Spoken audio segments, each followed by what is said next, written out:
یہ محمد مہدی ہیں جو کچھ عرصے قبل کراچی کی ایک گارمنٹس فیکٹری میں ملازمت کرتے تھے، لیکن اب بے روزگار ہیں۔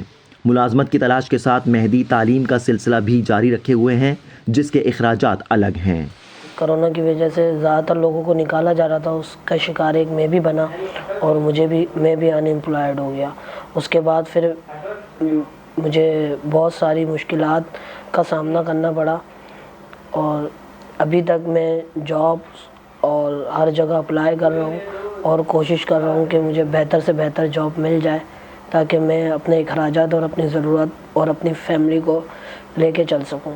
عظمیٰ گریجویشن مکمل کر کے گھر کے اخراجات اٹھانے میں اپنی والدہ کا ہاتھ بٹاتی تھیں، لیکن 6 ماہ قبل انہیں بھی نجی کمپنی کی ملازمت سے محروم ہونا پڑا اور کئی کوششوں کے باوجود بھی اب تک دوبارہ ملازمت حاصل نہیں کر پائیں۔ اتنی تعلیم حاصل کر دی، مجھے جاب نہیں مل رہی، میں فیملی کو سپورٹ نہیں کر پا رہی، میری فیملی نے مجھے اتنا سپورٹ کیا ہے، تو اس مشکل وقت میں میرا بھی کام بنتا ہے کہ میں ان کو سپورٹ کروں، لیکن وہی بے روزگاری ہے۔ میں خود ڈاؤن ہو رہی ہوں، گھر پہ بیٹھے بیٹھے عجیب سے آپ کو ہزار خیالات آتے ہیں، آپ خود سے جو ہے نا ڈپریشن میں چلے جاتے ہیں۔ حالیہ عرصے میں ایک جانب ملک میں مہنگائی بڑھی اور قوت خرید بھی کم ہوئی ہے، جبکہ دوسری جانب بے روزگاری کی شرح میں بھی تیزی سے اضافہ دیکھا گیا ہے۔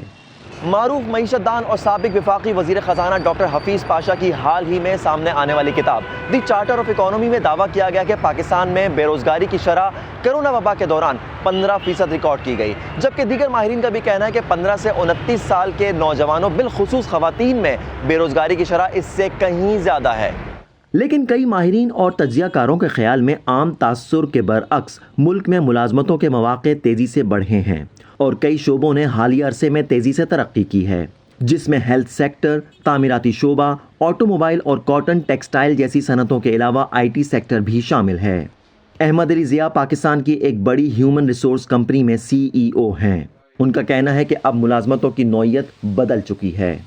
اگر آپ نے ڈگری لی ہوئی ہے لیکن آپ نے اپنا اسکل سیٹ اپڈیٹ نہیں کیا ہے، when I say skill set, it has a lot to do with your social media skills, your digital skills, your ability to collaborate with different stakeholders.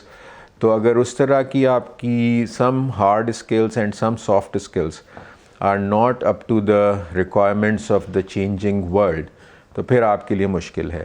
انسانی وسائل کے ماہرین کے خیال میں کئی ایسے شعبے جہاں اب تک کامرس کی تکنیک پوری طرح نہیں اپنائی گئیں، وہاں ملازمتیں ملنے کے امکانات فی الحال کم اور مشکلات زیادہ ہیں۔ مثلاً ریٹیل سیکٹر، جہاں کاروباری ماڈل اب بھی زیادہ تر مینول ہے۔ ادھر اسٹیٹ بینک آف پاکستان کے تازہ ترین اعداد و شمار کے مطابق 2 بڑے صوبوں پنجاب اور سندھ میں ملازمتوں میں 2.4% اضافہ دیکھا گیا ہے، جو رواں مالی سال کے آخر تک 2.7% تک پہنچنے کی توقع ہے۔